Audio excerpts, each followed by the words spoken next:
The Book of Daniel, Chapter 1. In the 3rd year of the reign of Jehoiakim, king of Judah, Nebuchadnezzar, king of Babylon, came to Jerusalem and besieged it. And the Lord delivered Jehoiakim, king of Judah, into his hand, along with some of the articles from the temple of God. These he carried off to the temple of his God in Babylonia, and put in the treasure house of his God. Then the king ordered Ashpenaz, chief of his court officials, to bring into the king's service some of the Israelites from the royal family and the nobility, young men without any physical defect, handsome, showing aptitude for every kind of learning, well-informed, quick to understand, and qualified to serve in the king's palace. He was to teach them the language and literature of the Babylonians. The king assigned them a daily amount of food and wine from the king's table. They were to be trained for 3 years, and after that they were to enter the king's service. Among those who were chosen were some from Judah: Daniel, Hananiah, Mishael, and Azariah. The chief officials gave them new names: to Daniel the name Belteshazzar, to Hananiah Shadrach, to Mishael Meshach, and to Azariah Abednego. But Daniel resolved not to defile himself with the royal food and wine, and he asked the chief official for permission not to defile himself this way. Now God had caused the official to show favor and compassion to Daniel, but the official told Daniel, "I'm afraid of my lord the king, who has assigned your food and drink. Why should he see you looking worse than the other young men your age? The king would then have my head because of you." Daniel then said to the guard whom the chief official had appointed over Daniel, Hananiah, Mishael, and Azariah, "Please test your servants for 10 days. Give us nothing but vegetables to eat and water to drink. Then compare our appearance with that of the young men who eat the royal food, and treat your servants in accordance with what you see." So he agreed to this and tested them for 10 days. At the end of the 10 days, they looked healthier and better nourished than any of the young men who ate the royal food. So the guard took away their choice food and the wine they were to drink, and gave them vegetables instead. To these 4 young men God gave knowledge and understanding of all kinds of literature and learning, and Daniel could understand visions and dreams of all kinds. At the end of the time set by the king to bring them into his service, the chief official presented them to Nebuchadnezzar. The king talked with them, and he found none equal to Daniel, Hananiah, Mishael, and Azariah. So they entered the king's service. In every matter of wisdom and understanding about which the king questioned them, he found them 10 times better than all the magicians and enchanters in his whole kingdom. And Daniel remained there until the 1st year of King Cyrus. Daniel 2. In the 2nd year of his reign, Nebuchadnezzar had dreams. His mind was troubled, and he could not sleep. So the king summoned the magicians, enchanters, sorcerers, and astrologers to tell him what he had dreamed. When they came in and stood before the king, he said to them, "I have had a dream that troubles me, and I want to know what it means." Then the astrologers answered the king, "May the king live forever. Tell your servants the dream, and we will interpret it." The king replied to the astrologers, "This is what I have firmly decided. If you do not tell me what my dream was and interpret it, I will have you cut into pieces and your houses turned into piles of rubble. But if you tell me the dream and explain it, you will receive from me gifts and rewards and great honor. So tell me the dream and interpret it for me." Once more they replied, "Let the king tell his servants the dream, and we will interpret it." Then the king answered, "I am certain that you are trying to gain time, because you realize that this is what I have firmly decided. If you do not tell me the dream, there is only one penalty for you. You have conspired to tell me misleading and wicked things, hoping the situation will change. So then, tell me the dream, and I will know that you can interpret it for me." The astrologers answered the king, "There's no one on earth who can do what the king asks." No king, however great and mighty, has ever asked such a thing of any magician or enchanter or astrologer. What the king asks is too difficult. No one can reveal it to the king except the gods, and they do not live among humans." This made the king so angry and furious that he ordered the execution of all the wise men of Babylon. So the decree was issued to put the wise men to death, and men were sent to look for Daniel and his friends to put them to death. When Arioch, the commander of the king's guard, had gone out to put to death the wise men of Babylon, Daniel spoke to him with wisdom and tact. He asked the king's officer, "Why did the king issue such a harsh decree?" Arioch then explained the matter to Daniel. At this, Daniel went in to the king and asked for time, so that he might interpret the dream for him. Then Daniel returned to his house and explained the matter to his friends Hananiah, Mishael, and Azariah. He urged them to plead for mercy from the God of heaven concerning this mystery, so that he and his friends might not be executed with the rest of the wise men of Babylon. During the night the mystery was revealed to Daniel in a vision. Then Daniel praised the God of heaven and said, "Praise be to the name of God forever and ever. Wisdom and power are his. He changes times and seasons. He deposes kings and raises up others. He gives wisdom to the wise and knowledge to the discerning. He reveals deep and hidden things. He knows what lies in darkness, and light dwells with him. I thank and praise you, God of my ancestors. You have given me wisdom and power. You have made known to me what we asked of you. You have made known to us the dream of the king." Then Daniel went to Arioch, whom the king had appointed to execute the wise men of Babylon, and said to him, "Do not execute the wise men of Babylon. Take me to the king, and I will interpret his dream for him." Arioch took Daniel to the king at once and said, "I have found a man among the exiles from Judah who can tell the king what his dream means." The king asked Daniel, also called Belteshazzar, "Are you able to tell me what I saw in my dream and interpret it?" Daniel replied, "No wise man, enchanter, magician, or diviner can explain to the king the mystery he has asked about. But there is a God in heaven who reveals mysteries. He has shown King Nebuchadnezzar what will happen in days to come. Your dream and the visions that passed through your mind as you were lying in bed are these. As your majesty was lying there, your mind turned to things to come, and the revealer of mysteries showed you what is going to happen. As for me, this mystery has been revealed to me not because I have greater wisdom than anyone else alive, but so that your majesty may know the interpretation, and that you may understand what went through your mind. Your majesty looked, and there before you stood a large statue, an enormous, dazzling statue, awesome in appearance. The head of the statue was made of pure gold, its chest and arms of silver, its belly and thighs of bronze, its legs of iron, its feet partly of iron and partly of baked clay. While you were watching, a rock was cut out, but not by human hands. It struck the statue on its feet of iron and clay and smashed them. Then the iron, the clay, the bronze, the silver, and the gold were all broken to pieces and became like chaff on a threshing floor in the summer.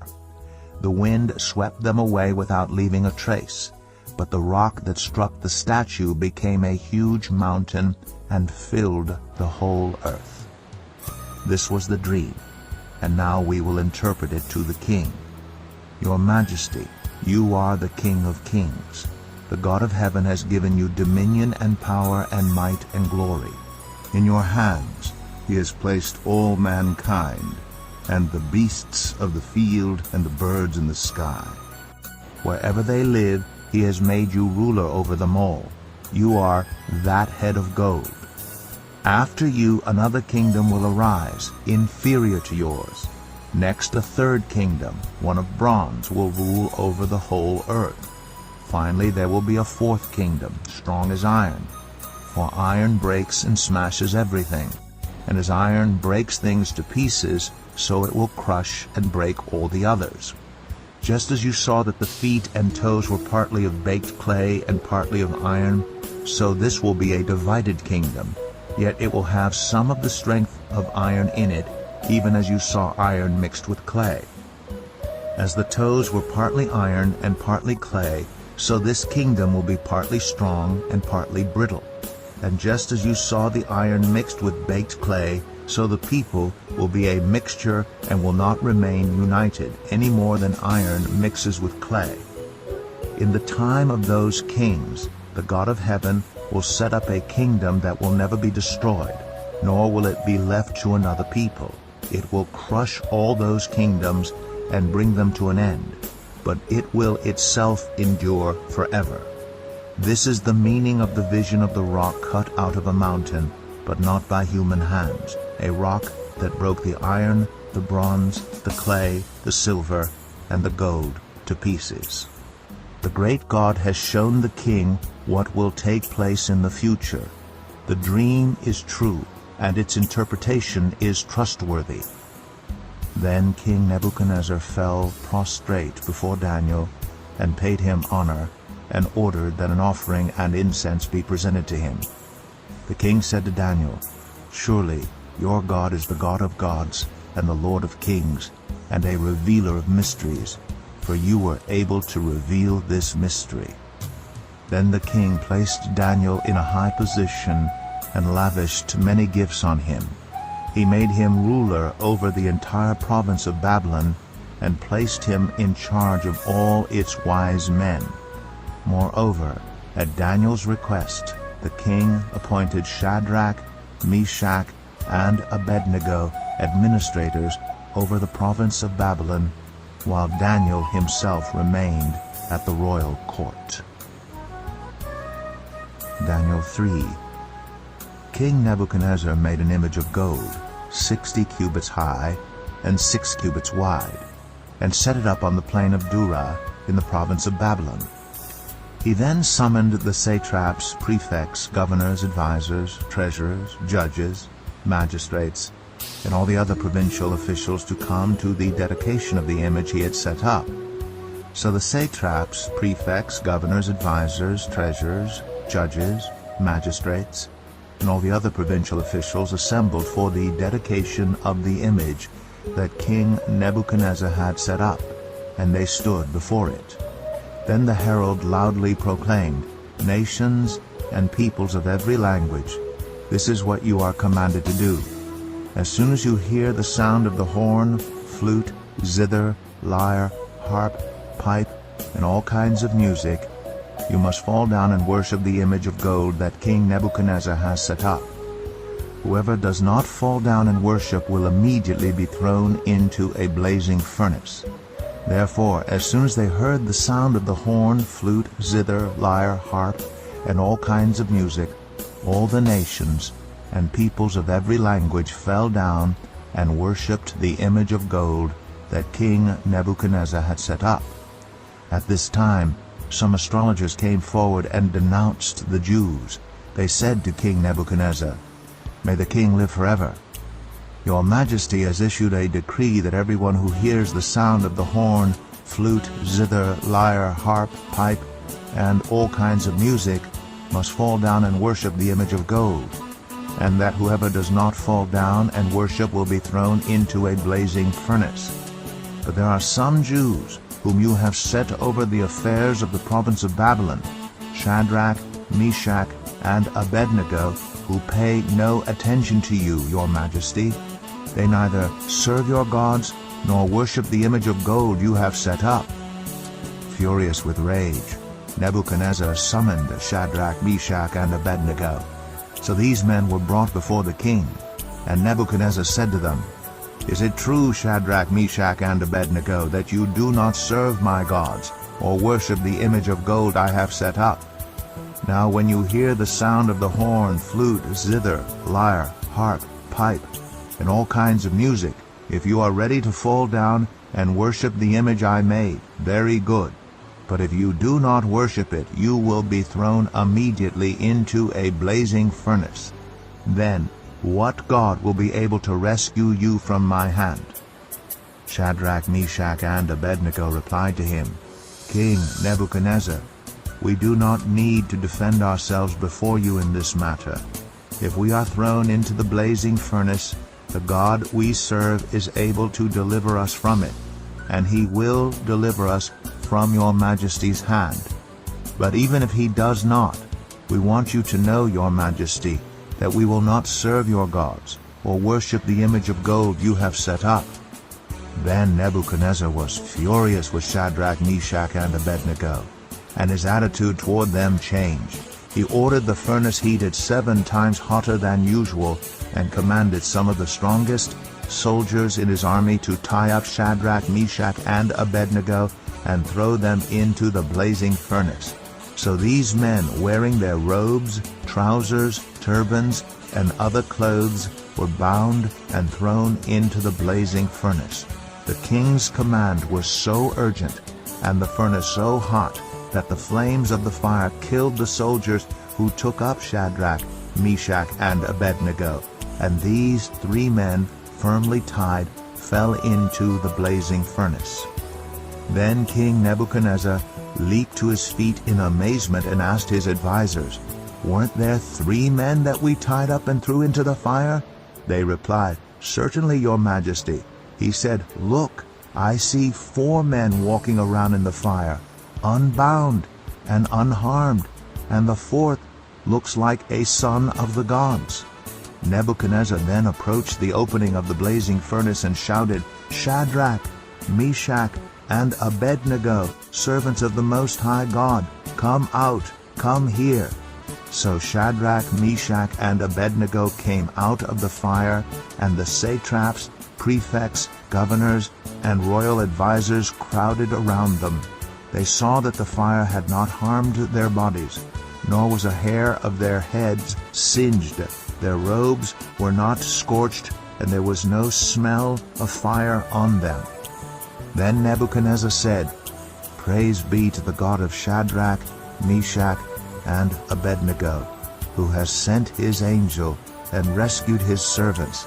They trusted in him and defied the king's command and were willing to give up their lives rather than serve or worship any god except their own God.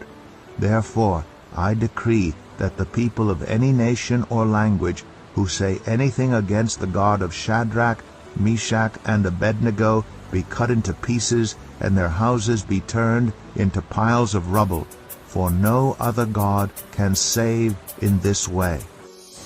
Then the king promoted Shadrach, Meshach, and Abednego in the province of Babylon.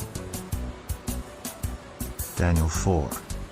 King Nebuchadnezzar, to the nations and peoples of every language who live in all the earth, may you prosper greatly. It is my pleasure to tell you about the miraculous signs and wonders that the Most High God has performed for me. How great are his signs, how mighty his wonders. His kingdom is an eternal kingdom. His dominion endures from generation to generation. I, Nebuchadnezzar, was at home in my palace, contented and prosperous. I had a dream that made me afraid. As I was lying in bed, the images and visions that passed through my mind terrified me. So I commanded that all the wise men of Babylon be brought before me to interpret the dream for me. When the magicians, enchanters, astrologers, and diviners came, I told them the dream, but they could not interpret it for me. Finally Daniel came into my presence, and I told him the dream. He is called Belteshazzar, after the name of my God, and the spirit of the holy gods is in him. I said, "Belteshazzar, chief of the magicians, I know that the spirit of the holy gods is in you, and no mystery is too difficult for you. Here is my dream, interpreted for me. These are the visions I saw while lying in bed. I looked, and there before me stood a tree in the middle of the land. Its height was enormous. The tree grew large and strong, and its top touched the sky. It was visible to the ends of the earth. Its leaves were beautiful, its fruit abundant, and on it was food for all. Under it the wild animals found shelter, and the birds lived in its branches. From it every creature was fed. In the visions I saw while lying in bed, I looked, and there before me was a Holy One, a messenger coming down from heaven. He called in a loud voice, "Cut down the tree, and trim off its branches, strip off its leaves, and scatter its fruit. Let the animals flee from under it, and the birds from its branches. But let the stump and its roots, bound with iron and bronze, remain in the ground, in the grass of the field. Let him be drenched with the dew of heaven, and let him live with the animals among the plants of the earth. Let his mind be changed from that of a man, and let him be given the mind of an animal, till 7 times pass by for him." The decision is announced by messengers. The holy ones declare the verdict, so that the living may know that the Most High is sovereign over all kingdoms on earth, and gives them to anyone he wishes, and sets over them the lowliest of people. This is the dream that I, King Nebuchadnezzar, had. Now, Belteshazzar, tell me what it means. For none of the wise men in my kingdom can interpret it for me, but you can, because the spirit of the holy gods is in you." Then Daniel, also called Belteshazzar, was greatly perplexed for a time, and his thoughts terrified him. So the king said, "Belteshazzar, do not let the dream or its meaning alarm you." Belteshazzar answered, "My lord, if only the dream applied to your enemies, and its meaning to your adversaries. The tree you saw, which grew large and strong, with its top touching the sky, visible to the whole earth, with beautiful leaves and abundant fruit, providing food for all, giving shelter to the wild animals, and having nesting places in its branches for the birds. Your Majesty, you are that tree. You have become great and strong. Your greatness has grown until it reaches the sky, and your dominion extends to distant parts of the earth. Your Majesty saw a Holy One, a messenger coming down from heaven and saying, 'Cut down the tree and destroy it, but leave the stump, bound with iron and bronze, in the grass of the field, while its roots remain in the ground. Let him be drenched with the dew of heaven. Let him live with the wild animals until 7 times pass by for him.' This is the interpretation, Your Majesty, and this is the decree the Most High has issued against my lord the king. You will be driven away from people, and will live with the wild animals. You will eat grass like the ox, and be drenched with the dew of heaven. 7 times will pass by for you until you acknowledge that the Most High is sovereign over all kingdoms on earth, and gives them to anyone he wishes. The command to leave the stump of the tree with its roots means that your kingdom will be restored to you when you acknowledge that heaven rules. Therefore, Your Majesty, be pleased to accept my advice. Renounce your sins by doing what is right, and your wickedness by being kind to the oppressed. It may be that then your prosperity will continue." All this happened to King Nebuchadnezzar. 12 months later, as the king was walking on the roof of the royal palace of Babylon, he said, "Is not this the great Babylon I have built as the royal residence by my mighty power and for the glory of my majesty?" Even as the words were on his lips, a voice came from heaven. "This is what is decreed for you, King Nebuchadnezzar. Your royal authority has been taken from you. You will be driven away from people and will live with the wild animals. You will eat grass like the ox. 7 times will pass by for you until you acknowledge that the Most High is sovereign over all kingdoms on earth, and gives them to anyone he wishes." Immediately, what had been said about Nebuchadnezzar was fulfilled. He was driven away from people and ate grass like the ox. His body was drenched with the dew of heaven until his hair grew like the feathers of an eagle, and his nails like the claws of a bird. At the end of that time, I, Nebuchadnezzar, raised my eyes toward heaven, and my sanity was restored. Then I praised the Most High. I honored and glorified him who lives forever. His dominion is an eternal dominion. His kingdom endures from generation to generation. All the peoples of the earth are regarded as nothing. He does as he pleases with with the powers of heaven and the peoples of the earth. No one can hold back his hand or say to him, "What have you done?" At the same time that my sanity was restored, my honor and splendor were returned to me for the glory of my kingdom. My advisers and nobles sought me out, and I was restored to my throne and became even greater than before.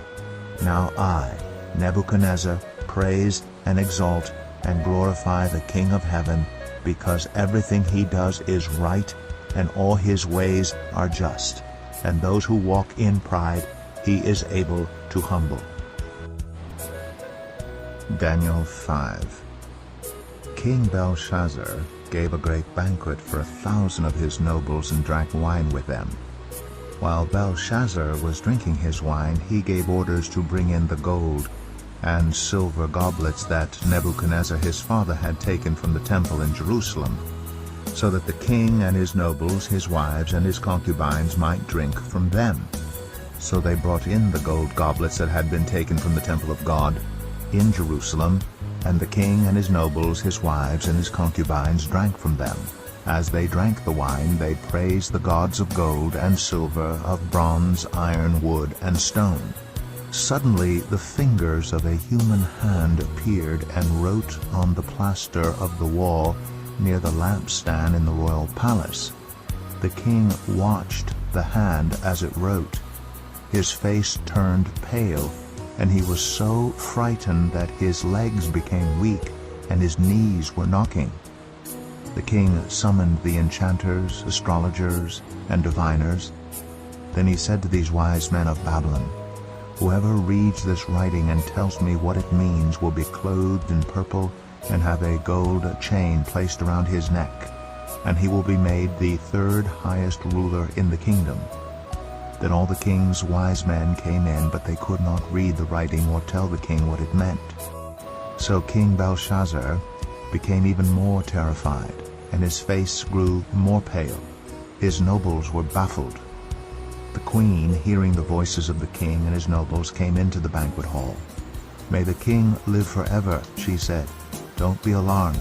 Don't look so pale. There is a man in your kingdom who has the spirit of the holy gods in him. In the time of your father he was found to have insight and intelligence and wisdom like that of the gods. Your father, King Nebuchadnezzar, appointed him chief of the magicians, enchanters, astrologers, and diviners.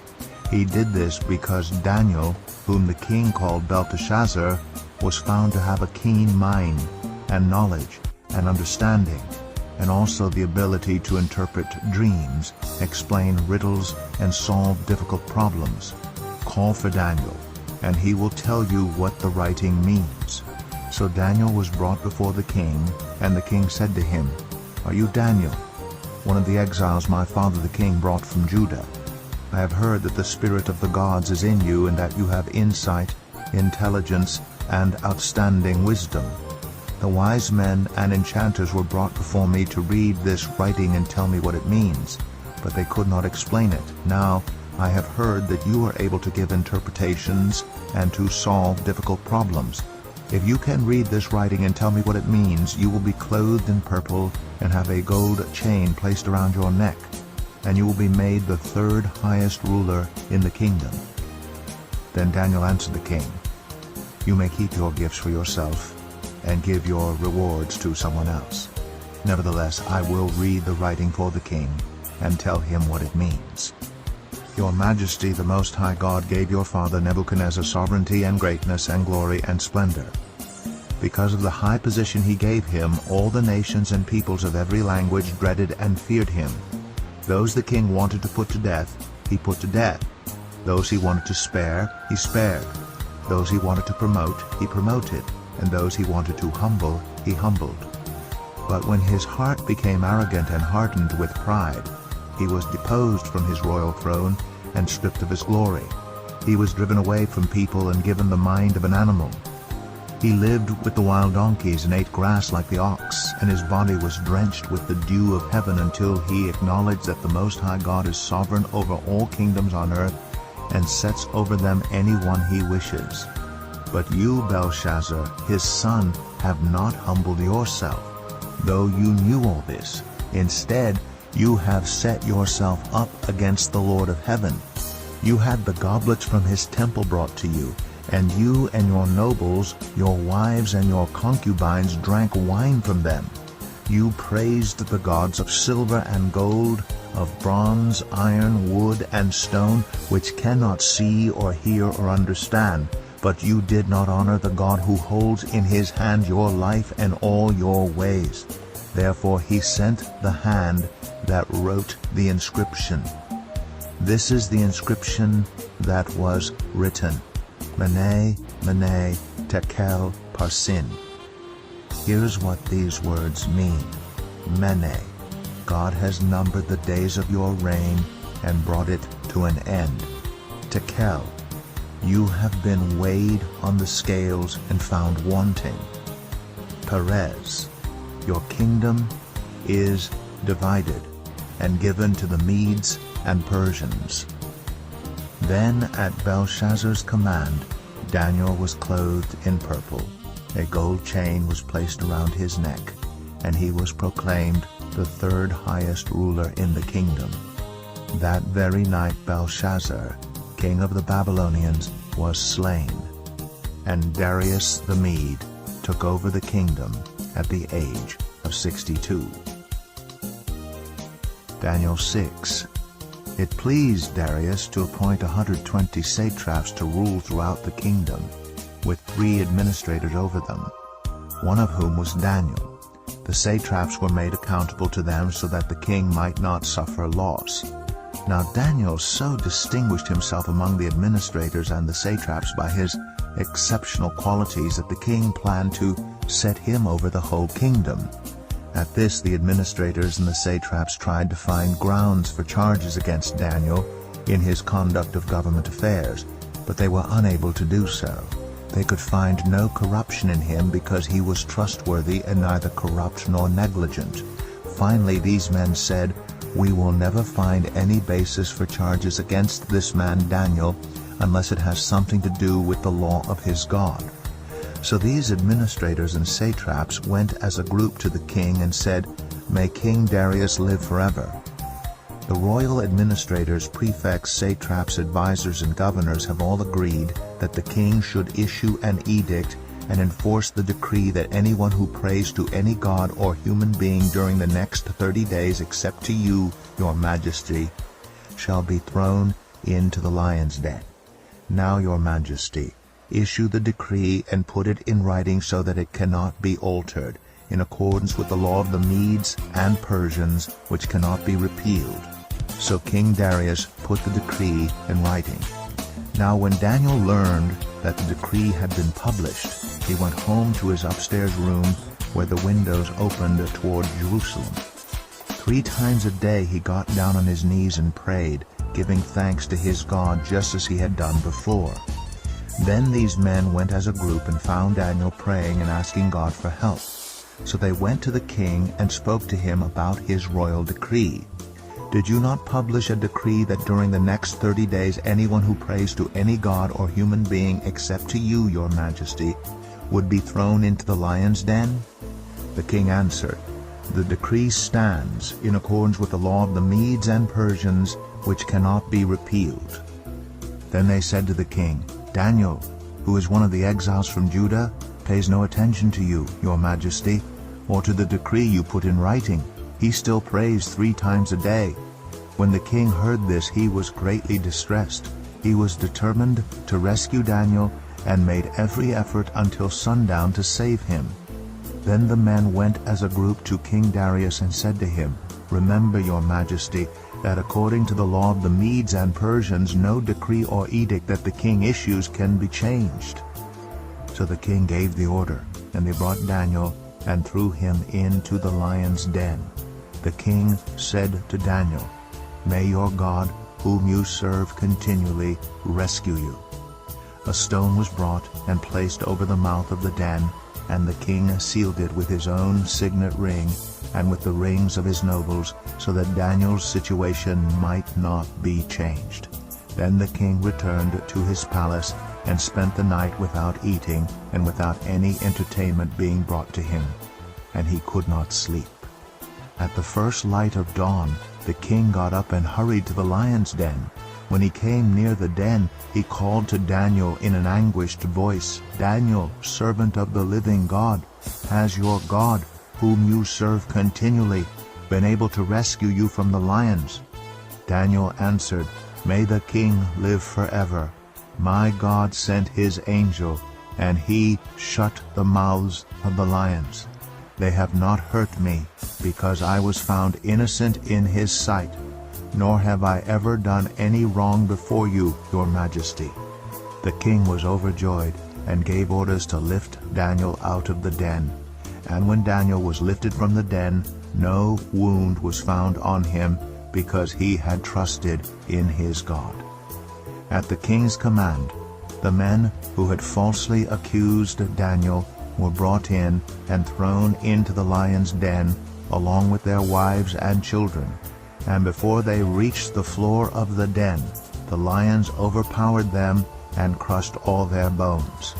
Then King Darius wrote to all the nations and peoples of every language in all the earth, "May you prosper greatly.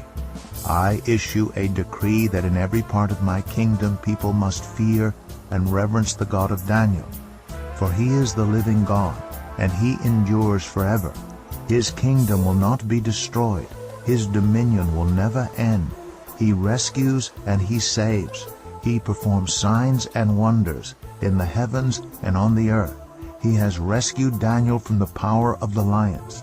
So Daniel prospered during the reign of Darius and the reign of Cyrus the Persian. Daniel 7. In the first year of Belshazzar, king of Babylon, Daniel had a dream, and visions passed through his mind as he was lying in bed. He wrote down the substance of his dream.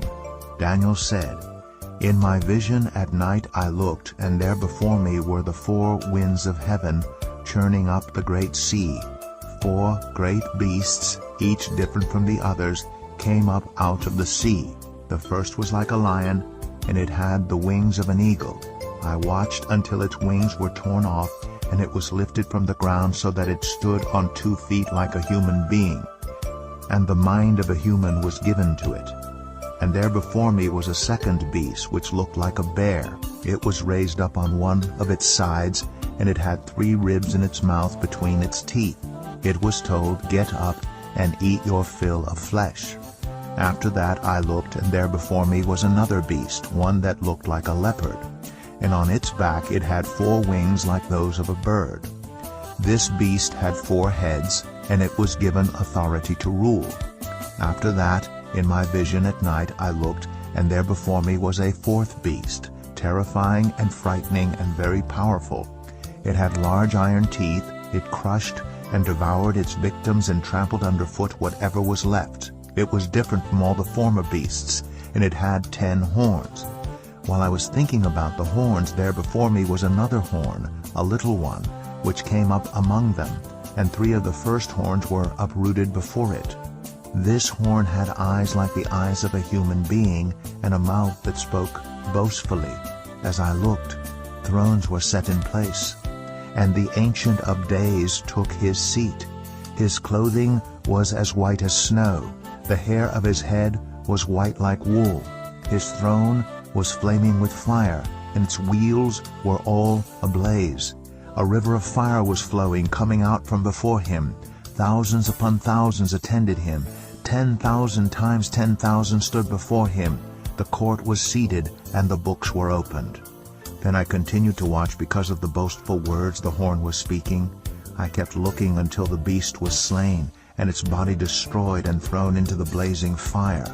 The other beasts had been stripped of their authority, but were allowed to live for a period of time. In my vision at night I looked, and there before me was one like a son of man, coming with the clouds of heaven. He approached the Ancient of Days and was led into his presence. He was given authority, glory, and sovereign power. All nations and peoples of every language worshipped him. His dominion is an everlasting dominion that will not pass away, and his kingdom is one that will never be destroyed. I, Daniel, was troubled in spirit, and the visions that passed through my mind disturbed me. I approached one of those standing there and asked him the meaning of all this. So he told me and gave me the interpretation of these things. The 4 great beasts are 4 kings that will rise from the earth. But the holy people of the Most High will receive the kingdom and will possess it forever, yes, forever and ever. Then I wanted to know the meaning of the 4th beast, which was different from all the others and most terrifying, with its iron teeth and bronze claws. The beast that crushed and devoured its victims and trampled underfoot whatever was left. I also wanted to know about the 10 horns on its head, and about the other horn that came up, before which 3 of them fell, the horn that looked more imposing than the others, and that had eyes and a mouth that spoke boastfully.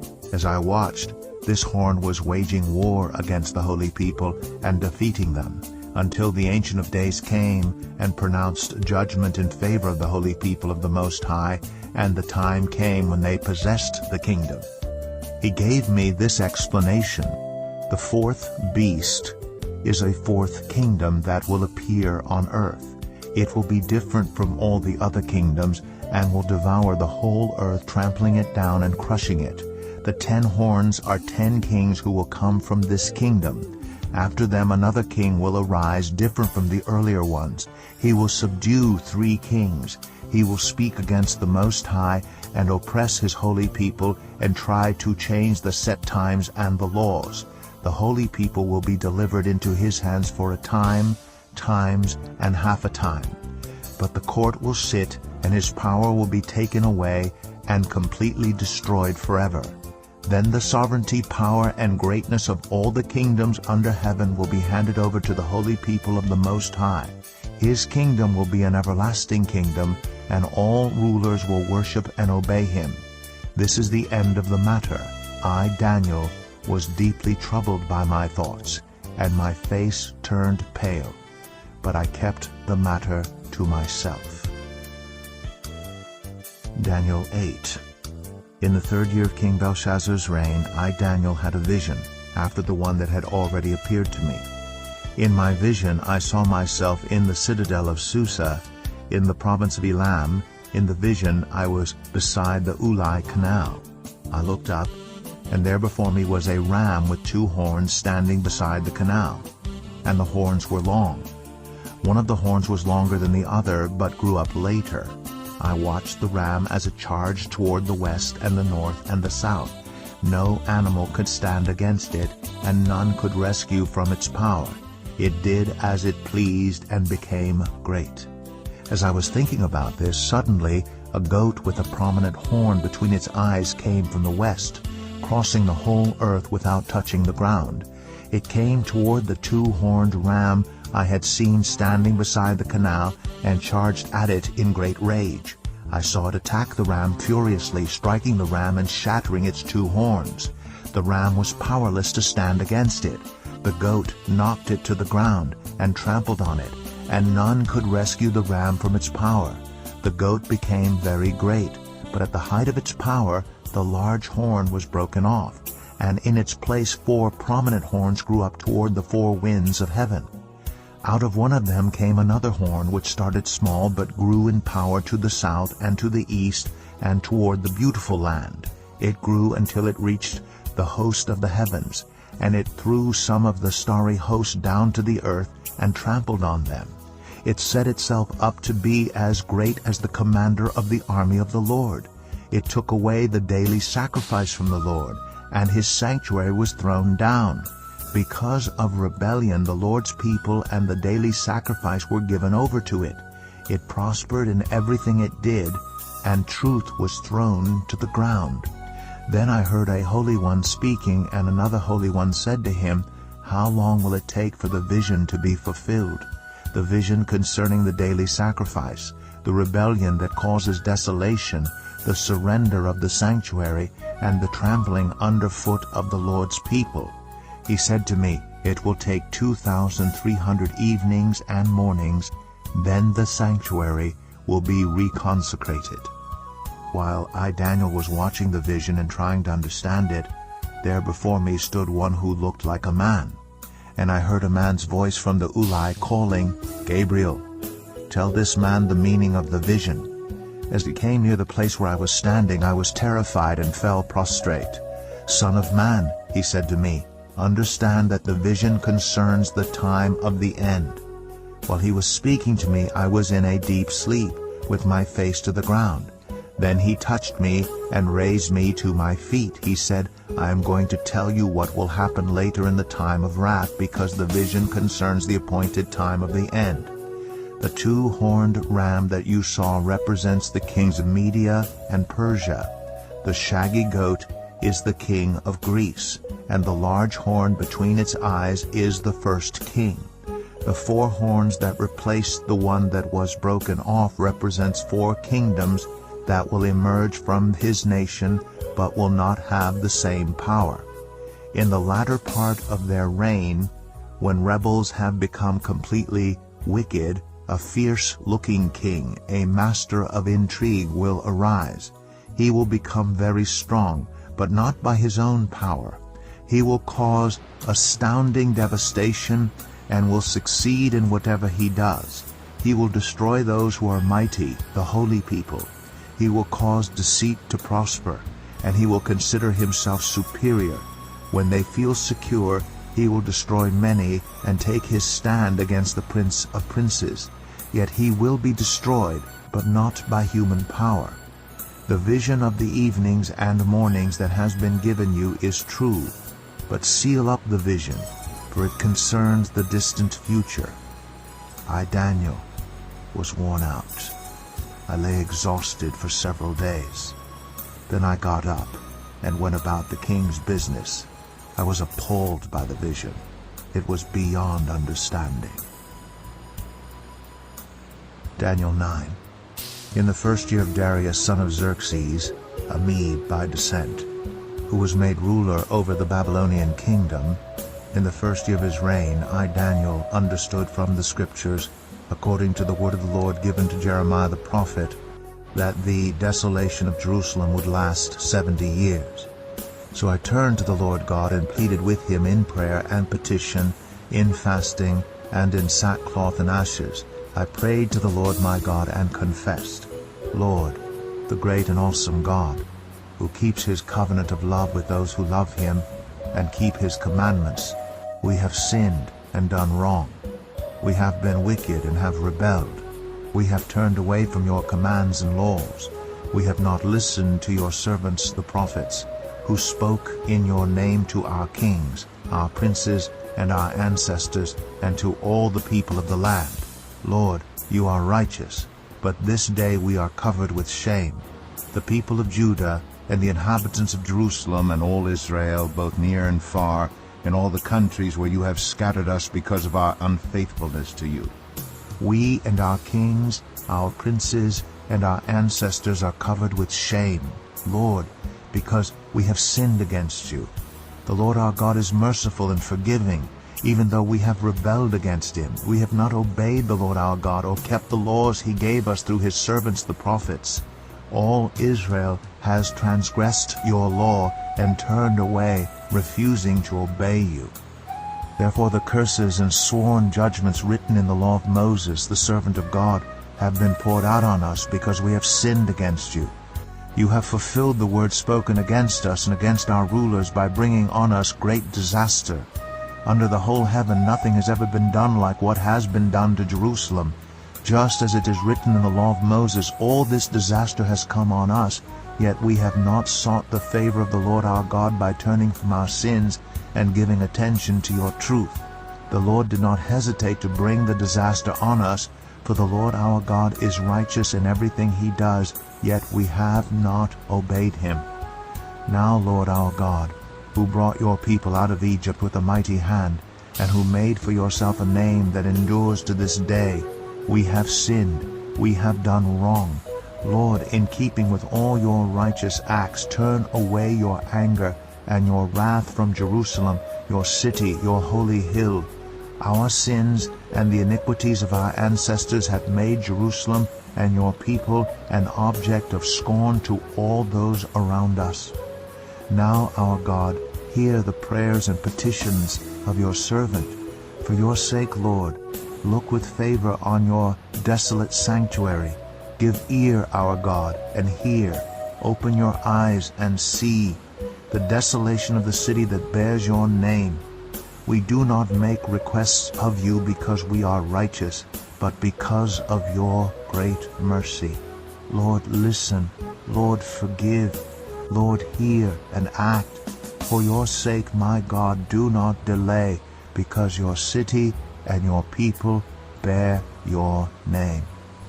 While I was speaking and praying, confessing my sin and the sin of my people Israel, and making my request to the Lord my God for his holy hill, while I was still in prayer, Gabriel, the man I had seen in the earlier vision, came to me in swift flight about the time of the evening sacrifice.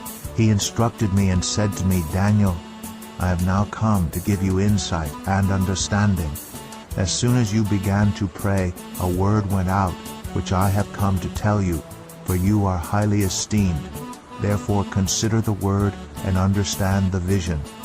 70 sevens are decreed for your people and your holy city, to finish transgression, to put an end to sin, to atone for wickedness, to bring in everlasting righteousness, to seal up vision and prophecy, and to anoint the most holy place.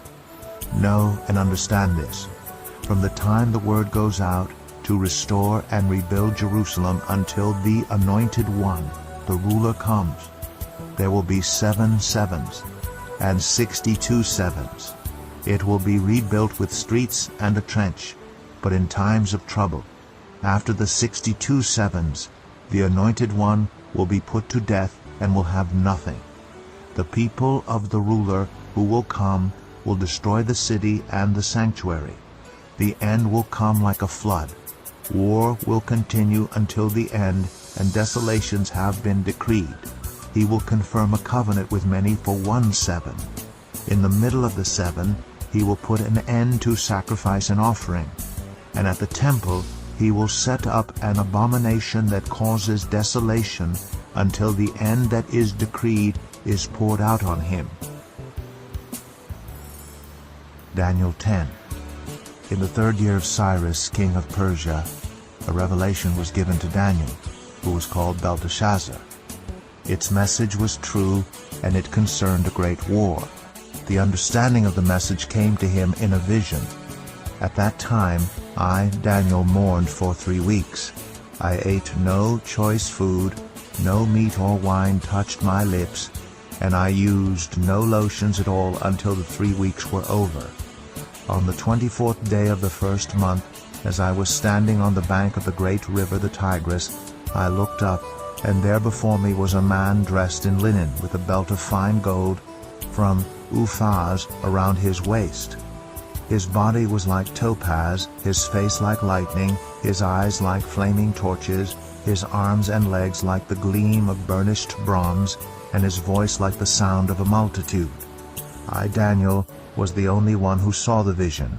Those who were with me did not see it, but such terror overwhelmed them that they fled and hid themselves. So I was left alone, gazing at this great vision.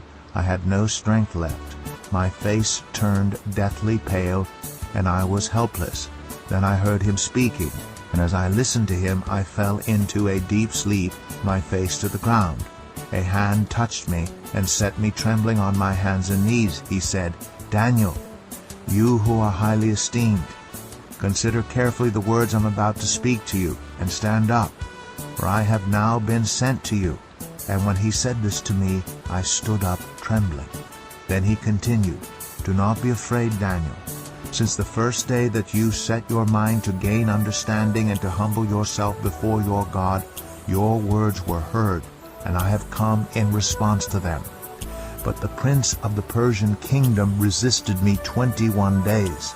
Then Michael, one of the chief princes, came to help me, because I was detained there with the king of Persia.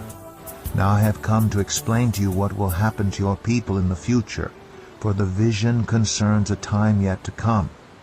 While he was saying this to me, I bowed with my face toward the ground and was speechless. Then one who looked like a man touched my lips, and I opened my mouth and began to speak. I said to the one standing before me, I am overcome with anguish because of the vision, my Lord, and I feel very weak. How can I, your servant, talk with you, my lord? My strength is gone, and I can hardly breathe." Again the one who looked like a man touched me and gave me strength. "Do not be afraid, you who are highly esteemed," he said. "Peace, be strong now, be strong." When he spoke to me, I was strengthened and said, "Speak, my lord, since you have given me strength." So he said, "Do you know why I have come to you? Soon I will return to fight against the prince of Persia, and when I go, the prince of Greece will come. But first I will tell you what is written in the book of truth. No one supports me against them except Michael, your prince." Daniel 11. And in the first year of Darius the Mede, I took my stand to support and protect him. Now then, I tell you the truth. 3 more kings will arise in Persia, and then a 4th, who will be far richer than all the others. When he has gained power by his wealth, he will stir up everyone against the kingdom of Greece. Then a mighty king will arise, who will rule with great power and do as he pleases. After he has arisen, his empire will be broken up and parceled out toward the 4 winds of heaven. It will not go to his descendants, nor will it have the power he exercised, because his empire will be uprooted and given to others. The king of the south will become strong, but one of his commanders will become even stronger than he, and will rule his own kingdom with great power. After some years they will become allies. The daughter of the king of the south will go to the king of the north to make an alliance, but she will not retain her power, and he and his power will not last. In those days she will be betrayed, together with her royal escort, and her father and the one who supported her. One from her family line will arise to take her place. He will attack the forces of the king of the north and enter his fortress. He will fight against them and be victorious. He will also seize their gods, their metal images, and their valuable articles of silver and gold, and carry them off to Egypt. For some years he will leave the king of the north alone. Then the king of the north will invade the realm of the king of the south, but will retreat to his own country. His sons will prepare for war and assemble a great army, which will sweep on like an irresistible flood and carry the battle as far as his fortress. Then the king of the south will march out in a rage and fight against the king of the north, who will raise a large army, but it will be defeated. When the army is carried off, the king of the south will be filled with pride and will slaughter many thousands, yet he will not remain triumphant. For the king of the north will muster another army, larger than the first, and after several years he will advance with a huge army fully equipped. In those times many will rise against the king of the south. Those who are violent among your own people will rebel in fulfillment of the vision, but without success. Then the king of the north will come and build up siege ramps, and will capture a fortified city. The forces of the south will be powerless to resist. Even their best troops will not have the strength to stand. The invader will do as he pleases. No one will be able to stand against him. He will establish himself in the beautiful land and will have the power to destroy it. He will determine to come with the might of his entire kingdom and will make an alliance with the king of the south. And he will give him a daughter in marriage in order to overthrow the kingdom. But his plans will not succeed or help him. Then he will turn his attention to the coastlands and will take many of them. But a commander will put an end to his insolence and will turn his insolence back on him. After this, he will turn back toward the fortresses of his own country, but will stumble and fall to be seen no more. His successor will send out a tax collector to maintain the royal splendor. In a few years, however, he will be destroyed, yet not in anger or in battle. He will be succeeded by a contemptible person who has not been given the honor of royalty. He will invade the kingdom when its people feel secure, and he will seize it through intrigue. Then an overwhelming army will be swept away before him. Both it and a prince of the covenant will be destroyed. After coming to an agreement with him, he will act deceitfully, and with only a few people he will rise to power.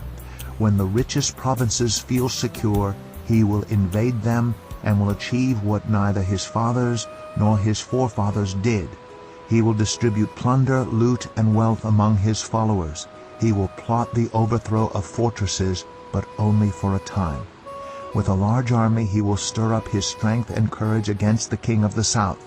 The king of the south will wage war with a large and very powerful army, but he will not be able to stand because of the plots devised against him. Those who eat from the king's provisions will try to destroy him. His army will be swept away, and many will fall in battle. The two kings, with their hearts bent on evil, will sit at the same table and lie to each other, but to no avail, because an end will still come at the appointed time. The king of the north will return to his own country with great wealth, but his heart will be set against the Holy Covenant. He will take action against it and then return to his own country. At the appointed time, he will invade the south again, but this time the outcome will be different from what it was before. Ships of the western coastlands will oppose him, and he will lose heart. Then he will turn back and vent his fury against the Holy Covenant. He will return and show favor to those who forsake the Holy Covenant. His armed forces will rise up to desecrate the temple fortress and will abolish the daily sacrifice. Then they will set up the abomination that causes desolation. With flattery he will corrupt those who have violated the covenant, but the people who know their God will firmly resist him. Those who are wise will instruct many, though for a time they will fall by the sword or be burned or captured or plundered. When they fall, they will receive a little help, and many who are not sincere will join them. Some of the wise will stumble so that they may be refined, purified, and made spotless until the time of the end, for it will still come at the appointed time. The king will do as he pleases. He will exalt and magnify himself above every god, and will say unheard of things against the God of gods. He will be successful until the time of wrath is completed, for what has been determined must take place. He will show no regard for the gods of his ancestors, or for the one desired by women, nor will he regard any god, but will exalt himself above them all. Instead of them, he will honor a god of fortresses, a god unknown to his ancestors. He will honor with gold and silver, with precious stones and costly gifts.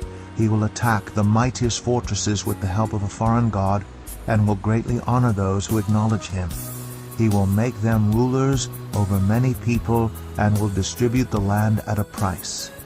At the time of the end, the king of the south will engage him in battle, and the king of the north will storm out against him with chariots and cavalry and a great fleet of ships. He will invade many countries and sweep through them like a flood. He will also invade the beautiful land. Many countries will fall, but Edom, Moab, and the leaders of Ammon will be delivered from his hand. He will extend his power over many countries. Egypt will not escape. He will gain control of the treasures of gold and silver and all the riches of Egypt, with the Libyans and Cushites in submission. But reports from the east and the north will alarm him, and he will set out in a great rage to destroy and annihilate many. He will pitch his royal tents between the seas at the beautiful holy mountain. Yet he will come to his end, and no one will help him. Daniel 12. At that time Michael, the great prince, who protects your people, will arise. There will be a time of distress, such as has not happened from the beginning of nations until then. But at that time your people, everyone whose name is found written in the book, will be delivered.